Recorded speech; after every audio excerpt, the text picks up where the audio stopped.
Right Hi, now? Oh, yes, I good. can. Finally. I'm good, thank you.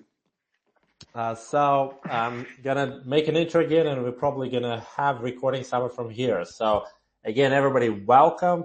Today we're gonna have a wonderful guest, Aaron from IoTeX, and we're gonna talk about DePIN and DePIN chains, and specifically what IoTeX bring to the table. Just a reminder, the goal of this podcast and the AMA sessions is to help deepen projects that are looking to select a chain to build on and to learn what each of them has to offer and what benefits they have. So Aaron, could you give us a quick introduction about IoTeX and what you guys do and why is this cool? Absolutely. So, personally, I've been working with IoTeX for the last 3 years, and it was when I joined, DePIN didn't exist. So I was a part of the kind of formation of DePIN, and I remember at the time there was several names thrown around, and ultimately the community decided in a poll from Masari that the name for the space should be Deepin. And ever since, we've seen a huge growth in this sector. So I was able to be a part and witness all of that. And IoTeX itself has been around since 2017, and our mainnet layer one went live in 2019. And obviously, IoT is in the name. So we've been in and around this Deepin space for a very long time. And we're such big proponents of it. The number one thing for all of us, and especially for myself, is trying to make the pie of Deepin bigger rather than trying to take the pie of others. So all we want to do is propel a space to the next level. That's the most important thing to us. So what that means is a lot of tools that developers can use and projects can use in order to get their project in front of more eyes and ultimately propel their project to become more decentralized, more verified, and more transparent. So we have an entire tech stack, a modular tech stack dedicated to helping developers get their projects spun up in an easier and more efficient manner. And not to mention our layer one, which is supporting several deepins at the moment, including more awesome deepin projects launching shortly here. One of the awesome products that I launched just around a year ago, I call it my baby, is Deepin Scan. So deepinscan.io is an amazing place to learn about the Deepin sector. So you can really dive in and look at all the different Deepin projects building and learn about them and ultimately decide which project you want to back, whether that's buying one of the miners or whether that's buying the token or whether it's just supporting from afar. You have all these different opportunities, and a great way to get involved with DePIN is to start exploring DePIN Scan. That's amazing. And yeah, you probably were the first one in the DePIN space as a blockchain. I think a couple of other chains joined and pivoted a little towards this direction, but you're basically kind of making the way for the industry. So thanks to you from the industry in general. And Appreciate that. for sure. So during this time, during these 3 years, there have been a lot of development when it comes to the IoTeX. I saw recently there was like IoTeX 2.0. What has changed? What's the new things you bring to the table? Well, what happened by Yeah. 2.0? Yeah, it's effectively switching from trying to shoehorn projects into only supporting if they want to join our chain. Instead of, we want to open things up to have this again modular tech stack so that projects can pick and choose which pieces they want to use in their tech stack. And by doing this, it allows projects that are launched on Solana, launched on Peak, launched on other chains, if they want to use our support, use any part of our tech stack, we're going to 100% support them. And that an example of this is Deepin Scan. It's completely open to any project, any chain out there. We really want to be chain agnostic because at the end of the day, all we care about again is making the Deepin pie bigger. We think there's so much room to grow for the sector, and we'd rather have a slice of a $1 trillion pie than a bigger slice of right now it's a $30 billion pie. And that's the way to do it. Well, it's good to hear. Good to see more collaboration with basically the whole space from IoTeX. Now the question is, when the projects choose to build, like what are the benefits of choosing IoTeX specifically? Like for those who are at the start, they have some good business idea, they are looking to get into the Web3 economy, and they learn about the IoTeX. What are the benefits you bring to them? What's the key advantages? Absolutely. So number one, I will say, is we've been in this sector since, again, before it even existed. So we have expertise that run very deep, and we understand how these crypto markets work. Like, we can sit here and say, utility is where it's at, and I 100% agree. Like, utility at the end of the day will win over, but there are trends in the market, and it's even difficult for myself joining the crypto space 3 years ago to understand that crypto works in cycles. It's not like Web 2. We really need to think, one, in the short term and also have a long-term vision. So I'll give you an example. Right now, AI agents are top of mind. I know that you guys are starting to do some kind of a pivot and starting to focus on the AI space, and I would love to hear some of your perspectives there. But from our perspective, we see this as being a huge shift in the market, and AI is not going anywhere. It's been around for a few years now, and it's not going anywhere. Right now, it happens to be agentic AI, or these AI agents, that is top of mind for crypto projects, and we 100% want to be where the crypto mindshare is. And we know that DePINs want to be where the crypto mindshare is. So what we did in just the last couple of weeks is we worked with Eliza Labs and A16Z DAO to launch a AI agent based off of real-time DePIN data. So this AI agent takes in data from several different DePIN projects, and I'll give you an example. It's taking in data from Nubila Network, which is the decentralized weather station, and by taking in this weather data, we're able to ask the AI agent questions such as, what's the weather in my hometown right now where I'm at, Vancouver, and I'm able to get an answer using that real-time deepened data instantly.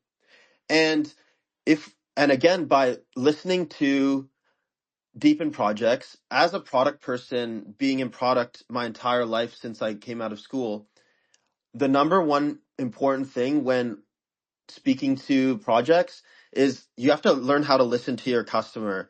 It's easy to say, oh, we want to try and make things decentralized for you. But ultimately, is that what the customer is asking for? Is that what the projects are asking for? Is that what the users are asking for? And that's not what they're asking for. They want to be able to, the number one thing when I speak to projects is, we're able to get users, we're able to sell devices, but we don't know what to do with the data that we're able to produce. We're not able to sell it. There's not enough demand for it. How do we find this demand? And this provides an amazing way to be able to provide that demand to those deepen projects and sell that data. In the form of these AI agents. So it's an initial way to kind of start creating that demand for this deepen data. And deepen projects are kind of jumping all over this and wanting to integrate with our AI agent and even spin off and create their own AI agents. And we're helping to support that as well. And not only does it create a demand for the deepen data, but it actually makes the deepen data digestible for the average person out there. So you sitting on this mound of data, let's say, for example, demo data. It's all like the demo is effectively creating smart car, a huge collection of smart car data that they're pulling in. So with all this smart car data, they call the vehicle computer on wheels because of the amount of data that it's tracking. Ultimately, you're tracking these millions and millions of data points, but what do you do with all this data? It's one thing for an enterprise to say like, yeah, we can use AI, we can use we have all the whole crew of engineers that can try and sift through this data analysts, all this. But what about like the average user? How is it accessible to them? Like maybe there's going to be some insights that you can pull out of it and then say, okay, you can reduce your insurance ultimately by X amount. That's cool. But what if you as a user were able to sift through all of this data and get the key nuggets of insights that you want to get? And you don't have anything intervening you from trying to find those answers. And that's where we see the power of these AI agents. And this is not like some faraway thing. This is happening right now, and this is something that we're working on right now. So this AI agent released just last week, and there's a token that goes along with it as well. It's called Sent AI, stands for Sentient AI. So you can go and check out this token now. It's trading at like an $8 million market cap. And like I said before, we're working on some infrastructure that's going to allow other projects to one of these projects to spin out their own AI agents in this very similar fashion, as well as integrate with our own. That's amazing. And actually, the AI topic was was the next one I was planning to discuss. But it's amazing that IoTeX works in that direction. From your perspective, when do you think where do you think the demand for the data itself will come from? I mean, obviously AI and AI agents, because um, that's like a very straightforward consumer of the data. But currently, I see most of the projects are focused on the servicing Web3. When do you think the big enterprise will join and participate more in this, basically the DePIN, and be more open to purchase the data from the DePIN, in your opinion? Yeah, it's a fantastic question.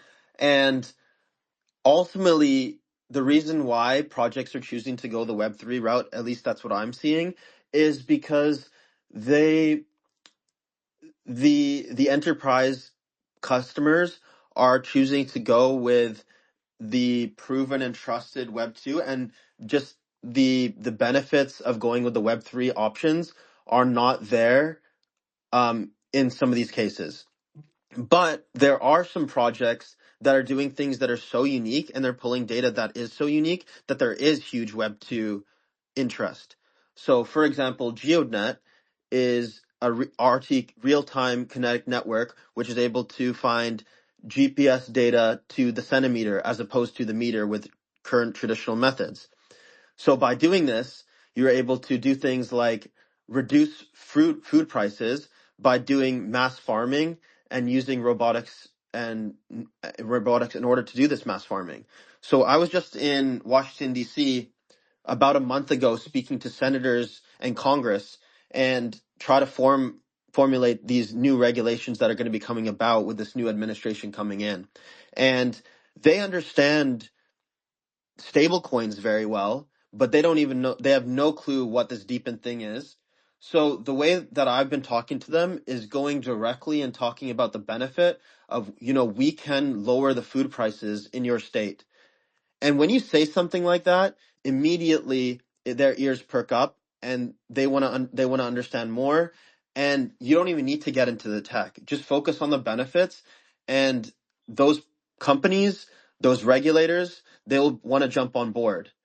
Another example is Spexy. Spexy is creating is a fly to earn drone company. They've recently did a $11.5 million Series A fundraise. And what they're able to do is effectively create a Google Earth at 50 times the clarity that the traditional methods of using satellite imagery will do by instead using a drone. And again, this is another way of producing unique data that traditional methods of Web 2 are not able to produce. So these are the places where I see, even in the short term, deepened data coming to the masses of Web 2, and enterprises taking notice, and also governments taking notice and wanting to take advantage and try to make their constituents' lives better by using these different technologies. But when it comes to things like compute or some of these other technologies, perhaps like a demo, there are, or even weather stations, there are existing Web 2 weather networks out there and vehicle data out there, but it's just a matter of, can you come in at a better cost? Can you come in as the same or better quality? Unless you're doing something, again, that's very unique, those are my favorite DePIN projects, which are able to do something so unique that the Web 2 market can't. I agree. I mean, they do sound very interesting. And I really like that you went to and talked to regulators. In your opinion, are there going to be any deep specific regulations from your take? Because again, you talk to them directly. We're definitely going to see something solid around crypto in general. But what's your stance around DePIN? Is Yep. anything good coming? Yeah. So the right wing in the US is 100% on board with crypto. The left is becoming more and more into crypto and coming on board. And I actually wrote an article specifically about DePIN regulations. So there's I do think there is a need for some DePIN regulations, and I'll tell you why. And I outlined this in my article that was actually on the front page of Cointelegraph just 2 days ago. So in this article, I outline how in the Web 2 space, there are publicly traded companies that need to report their revenue, profit, and all of this. On the Web 3 side, a lot of this is published on chain. So you're able to see like how much these protocols are earning. But in the DePIN space, it's kind of this interesting hybrid where you have some pieces that are Web 2 and some pieces that are Web 3, and really there's not as much transparency by all of the projects out there. Some projects, yeah, absolutely. GeoNet tells everyone they're earning $2 million revenue per year. You can see their growth 20% month over month. That's fantastic. But in reality, a lot of the DePIN projects aren't being upfront about this thing because there's no ask for them to be. There's no ask from the community. There's no ask from regulators, or they just don't deem it necessary, or maybe they're just not even earning revenue. So this is where I think it's so important that regulation does come about, or there's just an ask from the community we don't want to invest in your project unless you're giving us the numbers. So either way, it comes from a grassroots support or there's regulation. I think it could go either way, but I think number one thing is we as a community need to start talking about this thing and start talking about transparency and the need for transparency. And me personally, and I encourage everyone else to put my money or my investments and work with projects that are more transparent. I think that's so important in the space of we try to preach transparency in the crypto space so much and how important it is, but then when it comes to put your money where your mouth is, a lot of projects don't necessarily do that. So I think if we should as a community demand that.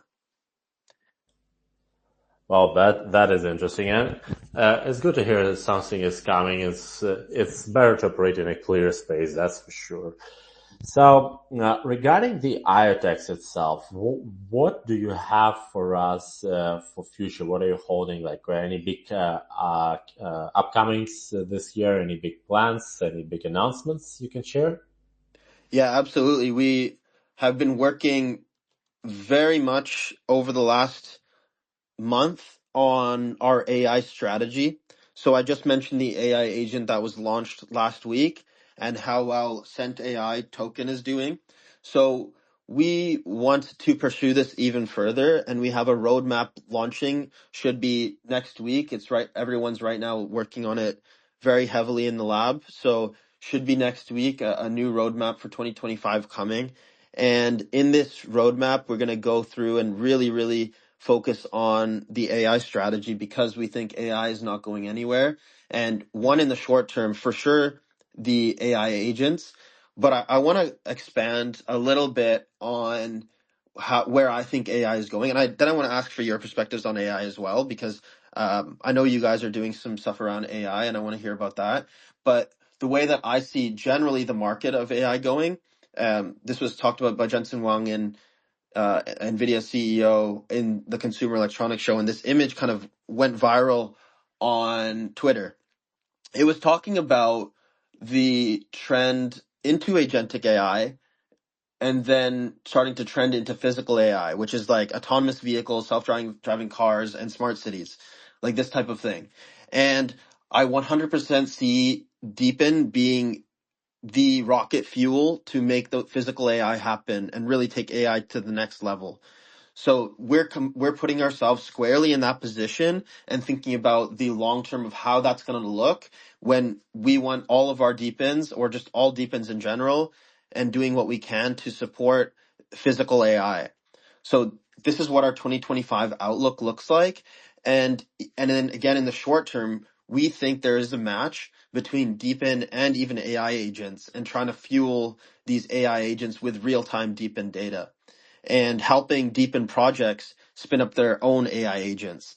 So this is a little bit about our AI strategy and where we think 2025 is going to go, one from like an AI perspective and like a crypto market perspective, but also how we're planning to facilitate those trends at IoTeX. That is amazing. And you were asking what we think about the AI. So Yeah, I can't wait to hear. so when it comes to AI, I think DePIN is ideally positioned to serve it. So basically, comparing to traditional means of data gathering, we have a huge advantage. Like you don't have to put out, like as a private company who wants to use real world data, you would have to put out the infrastructure yourself or buy the data in bulk and then use just what you need. And with the current AI capabilities of DePIN, the ability to serve the DePIN, to serve the AI, DePIN can provide the data on demand, and DePIN can provide the data that is specifically needed, and it is done at a fraction of the costs. So I believe it will be going hand by hand with AI for the upcoming future, and I believe this is where the primary revenues for the industry will come from.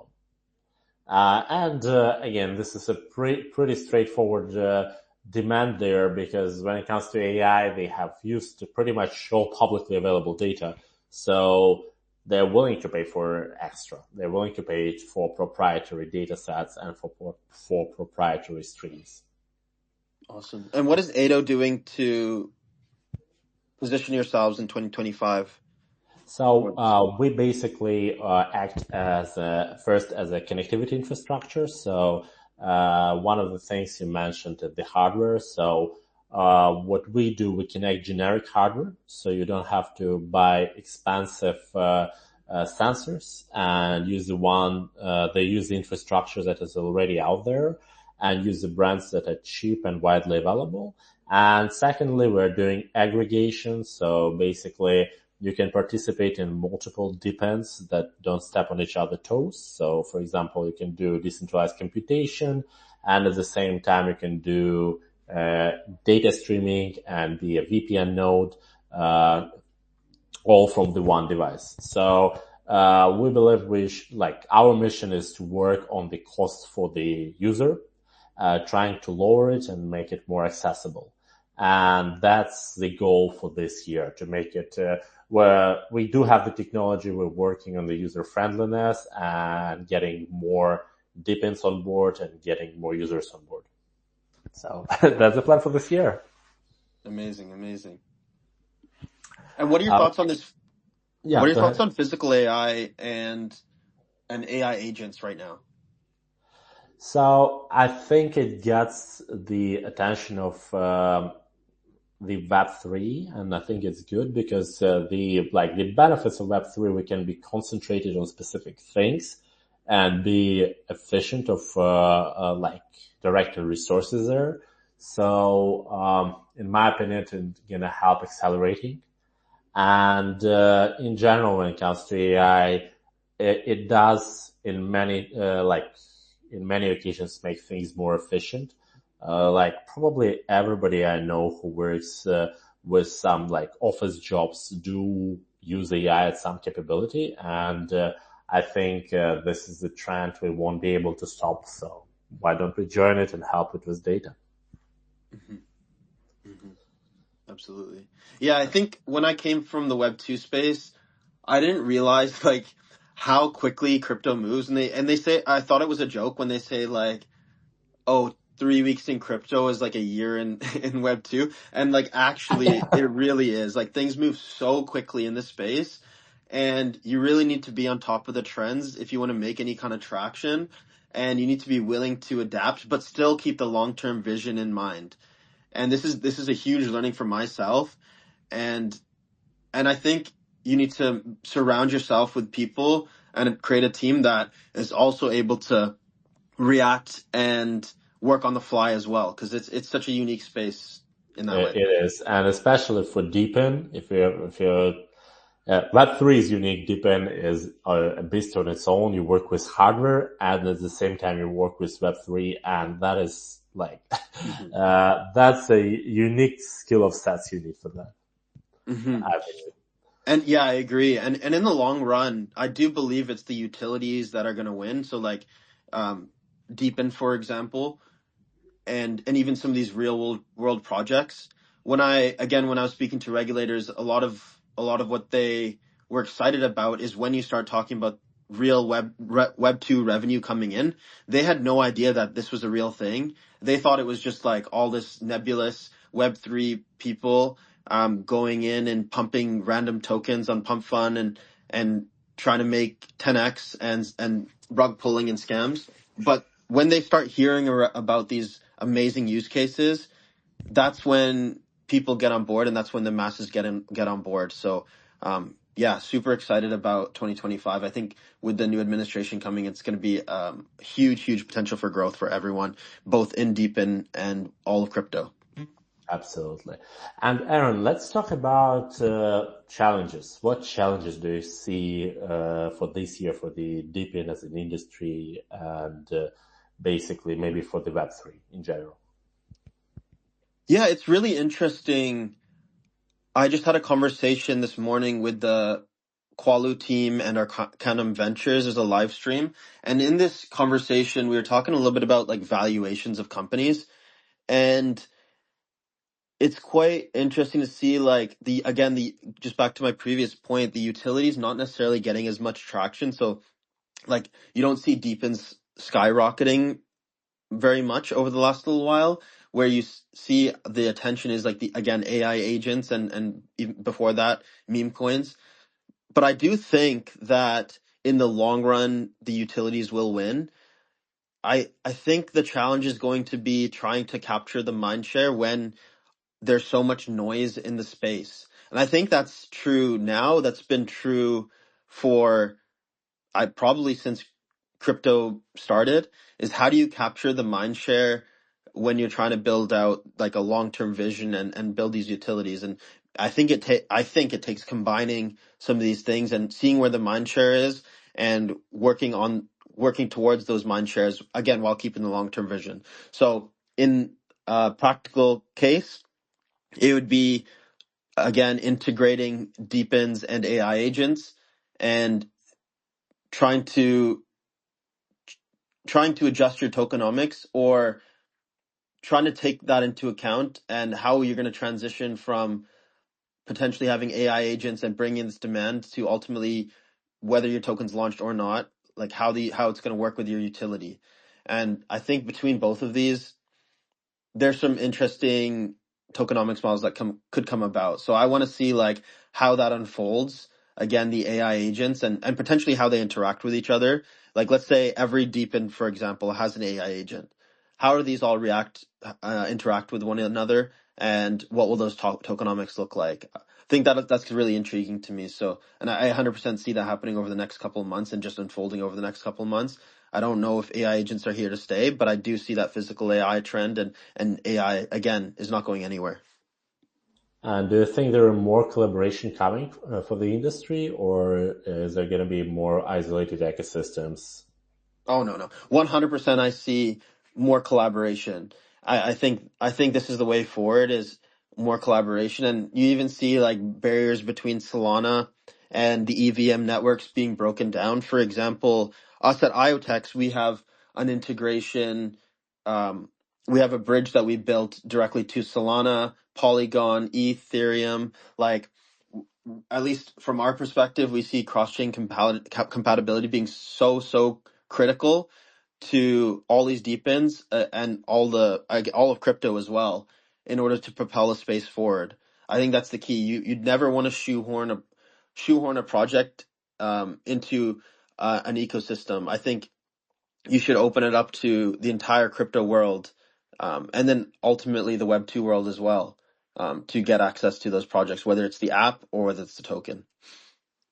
I love it. I really love it. All right, Aaron, any final thoughts you want to share with the audience?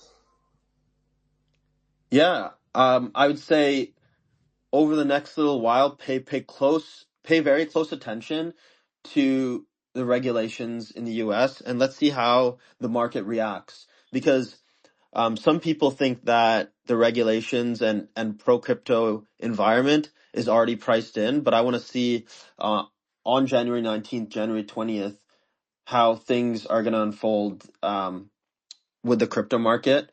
And I think it'll tell us a little bit about what's happening over the next 8 months, just in this like first 100 days here. And how this I want to see how the next 100 days go. And then ultimately, I think that'll dictate how the next 4 years go. Amazing. Okay, guys, keep the close attention. Check out IoTeX. Check out their roadmap for this year. I'm sure there is a lot of excitement upcoming.